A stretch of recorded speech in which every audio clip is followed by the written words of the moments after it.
আসসালামু আলাইকুম ভিউয়ার্স, আশা করি ভালো আছেন, সুস্থ আছেন। Welcome to my channel touch of cooking by Muntaha. আজকে এপিসোডে আপনাদের জন্য নিয়ে এলাম চিকেনের রেসিপি। চিকেন ঝাল ফ্রাই বলতে পারেন, চিকেন মশলাও বলতে পারেন, যেটাই বলেন। চিকেনটা কিন্তু অনেক টেস্টি হয়েছে।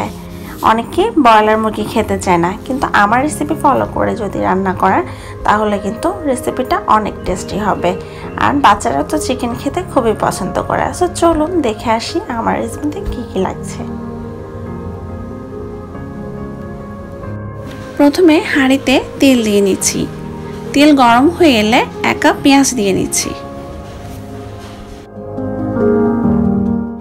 পেঁয়াজ কুচিটি হালকা বাদামি করে ভেজে নেব। এই পর্যায়ে আমি 3-4টা এলাচ, 3-4টা লং, দারচিনি আর তেজপাতা দিয়ে হালকা করে ভেজে নেব। এতে করে স্মেলটা খুব ভালো আসে। তারপর আমি 1 কাপ পেঁয়াজ বাটা দিয়ে দিব, দিয়ে এটা ভুনা করব। হালকা ভুনে আসলে মশলাটা আমি এতে হলুদ, মরিচ অ্যাড করে নেব।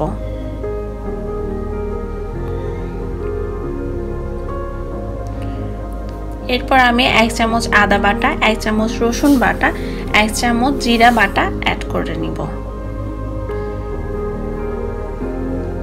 দিয়ে একটু নাড়াচাড়া করব। সাথে 1 চামচের মতো মাংস মশলা দিয়ে নিব। বাজারে এখন বিভিন্ন ধরনের মাংস মশলা কিনতে পাওয়া যায়, বা ঘরে তৈরি মশলা আপনারা ইউজ করতে পারেন। আর এই পর্যায়ে আমি 2টো এলাচ, 2টো লং, ছোট একটি দারচিনিকে ব্লেন্ড করে অ্যাড করব। এটা আমার ইউজ করতে ভালো লাগে। আপনারা চাইলে স্কিপ করতে পারেন, কিন্তু ফ্লেভারটা খুব ভালো আসে। 1/2 কাপ পানি দিয়ে মশলাটা কষিয়ে নিব।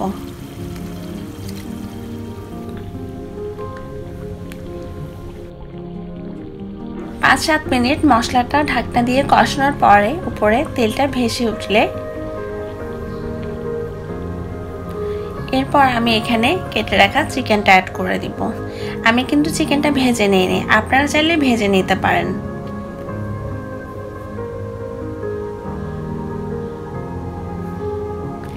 দেশি মুরগি হলেও কিন্তু আপনারা এভাবে সেম প্রসেসে রান্না করতে পারেন, টেস্ট খুব ভালো আসবে।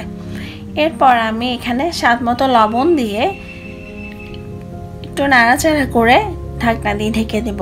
আমি পানি অ্যাড করব না, কারণ চিকেন থেকে যথেষ্ট পরিমাণ পানি বের হয়, আর এই পানিতে কিন্তু চিকেনটা সিদ্ধ হয়ে যায়। ফিরছি 15 মিনিট পর। এই পর্যায়ে আমি 1/2 কাপ দুধ অ্যাড করব আর 1 চামচ চিনি অ্যাড করব। এই দুধ আর চিনিটা অ্যাড করলে চিকেনের স্বাদটা অনেক বেড়ে যায়। এটা আমার পার্সোনাল ট্রিক। 7টা কাঁচামরিচ দিয়ে 5 মিনিটের জন্য ঢেকে দিব। আমার চ্যানেলটি সাবস্ক্রাইব করবেন আর নিত্য নতুন ভিডিও পেতে পাশে থাকা বেল আইকনটি ক্লিক করবেন। আমার রেসিপিটি ট্রাই করে দেখবেন, আশা করি নিরাশ হবেন না। আর যদি কোনো ভুল হয়ে থাকে ক্ষমাসুলভ দৃষ্টিতে দেখবেন। আমার জন্য দোয়া করবেন। আমার চিকেনটি হয়ে গেছে, দেখলেন তো কেমন হয়েছে। দেখতে কিন্তু খুব সুন্দর হয়েছে, টেস্টটাও কিন্তু মন্দ হয়নি, খুব ইয়াম্মি একটি ডিশ। যারা ব্রয়লার মুরগি পছন্দ করে না তারাও কিন্তু এটা খেতে চাইবে। বাসায় ট্রাই করে দেখবেন আর আমাকে কমেন্ট করে জানাবেন। ততক্ষণ পর্যন্ত ভালো থাকুন। আল্লাহ হাফেজ।